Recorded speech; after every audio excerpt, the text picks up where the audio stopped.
Tiptoe to the window, by the window, that is where I'll be. Come tiptoe through the tulips with me. Tiptoe from your pillow to the shadow of a willow tree. Come tiptoe through the tulips with me. Knee deep in flowers we'll stray, we'll keep the showers away, and if I kiss you in the garden, in the moonlight, will you pardon me? Come tiptoe through the tulips with me.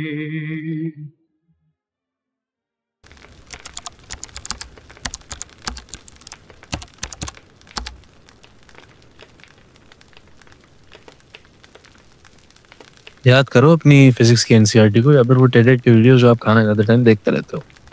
इन किताबों और इन एक videos में हमारा एक बहुत ही चमत्कारी लड़का छुपा हुआ है जिसका नाम है मिस्टर श्रोडिंगर। ऑस्ट्रिया को मैप पे लाने वाला दूसरा सबसे वीआईपी पर्सन।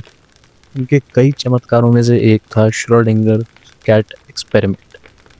मान लो आपके पास एक कैट है, हो भी सकता है सही में मैं उस कैट को लूँ और एक बंद डब्बे में डाल दूँ और मैं आपसे पूछूं कि वो जिंदा है या नहीं। आप मुझसे कहोगे कि वो जिंदा भी हो सकती है, मर भी सकती है, तो मैं आपसे कहूँगा कि भाई मुझे आंसर चाहिए, चॉइसेस नहीं।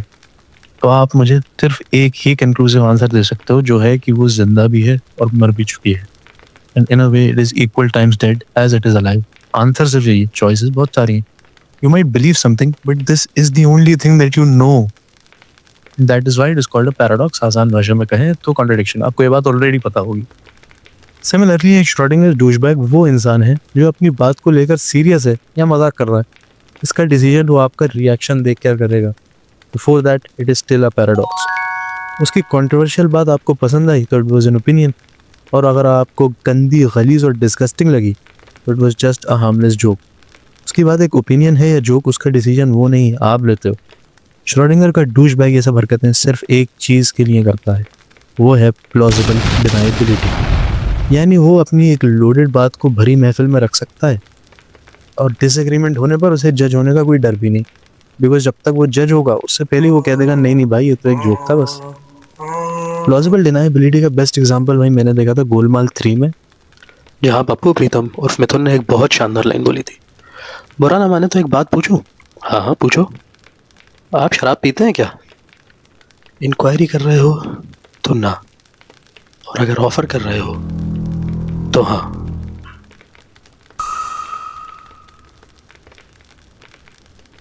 Pappu Pritam with a simple maneuver was able to reap the rewards without sowing the hard work. He did not have to stand on his business while enjoying the fruits of labor he did not ever commit. Truly one of the oldest spottings of Schrodinger's douchebag. Not fully evolved yet, but still, signs were there. लड़कों की GC, backbenchers की memes, India is not ready for beginners. ये सारे terms are indirect means to describe dark humor. इसका use सही है या नहीं शायद से इंटरनेट की सबसे पुरानी डिबेट है, right next to this white and gold dress. और भाई मेरे बस की नहीं इसका सही या गलत होने पर वर्डिक्ट देना, लेकिन ये मैं ज़रूर कह सकता हूँ कि डार्क ह्यूमर को पब्लिकली यूज़ करना, चाहे वो मीम्स हो, स्किट्स हो या स्टैंड अप कॉमेडी हो, शायद से थोड़ा ख़तरनाक है। And most of the time इसमें जोक के ओरिजिनेटर की कोई गलती भी नहीं होती, इवन दो उसने शायद एक हार्मलेस जोक लिखा हो। लेकिन अगर वो हार्मलेस जोक किसी ऐसे इंसान को मिलता है जो एक्चुअली उस थॉट प्रोसेस में बिलीव करता है, तो वो उसे बहुत ज़्यादा मिसयूज़ कर सकता है। And it is like an armour for him, allowing him to say what he wants while still being protected under the guise of it being a joke. It's like dressing the wolf in sheep's clothing. For example, Harsh Gujral, a viral comedian, became viral for that 6000 वाला joke जो आप 6000 बार सुन चुके होंगे. That has done irrecoverable damage to the youth of this country. Family के साथ जा रहा हूँ, बोलता 6000 INR।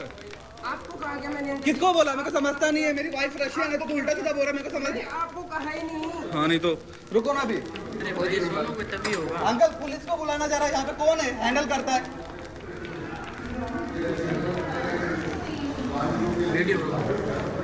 Lisa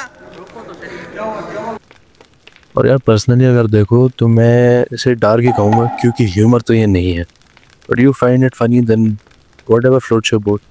but that's not the point. The point is कि हम सबको ये पता है कि कॉल आउट होने पर उन लोगों का फर्स्ट लाइन ऑफ डिफेंस यही रहा होगा कि अरे हम तो मजाक कर रहे थे. Coming back to the sheep analogy, wolf society से अपने आप कम हो जाती हैं अगर उनको छुपना मुश्किल होता. लेकिन अगर आप एक उसे डिस्गाइज दे देते हो तो वो easily as a wolf survive कर सकता है while pretending to be a sheep, and that is exactly what a Schrodinger's douchebag is. ज़रूरी नहीं इस कॉन्ट्रडिक्टिव व्यक्ति का जोर इतना हैवी हो. कई लाइट सिचुएशंस में भी हमें लोगों की डूशबैग पे नज़र आ जाती है. भाई कॉम्प्लेन पिया करो, श्रोडिंगर्स डूशबैग. अंधेरे में मत निकलना, गायब हो जाओगे, श्रोडिंगर्स डूशबैग. मिनॉक्सिडिल लगाते हो या आदिवासी हेयर ऑयल, ये भी श्रोडिंगर्स डूशबैग. कौन फिर की ले रहा है.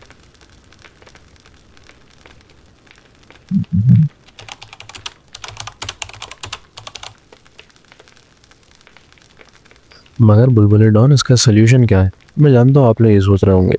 नहीं सोच रहे तो प्लीज़ सोच लिए, मेरा बड़ा दिल है बताने का. तो यार देखो, इसका भी वही सोल्यूशन है जो श्रोडिंगर्स के कैट एक्सपेरिमेंट का था. Open the box. No need to use analogies, no need to question it. Just open the box and confront them. Let them know that you are aware of the game they are playing. Blow their cover. That's the last thing a wolf would want, and it is their disguise to be taken away. Make them feel the worst feeling of all, uncomfort, heaviness.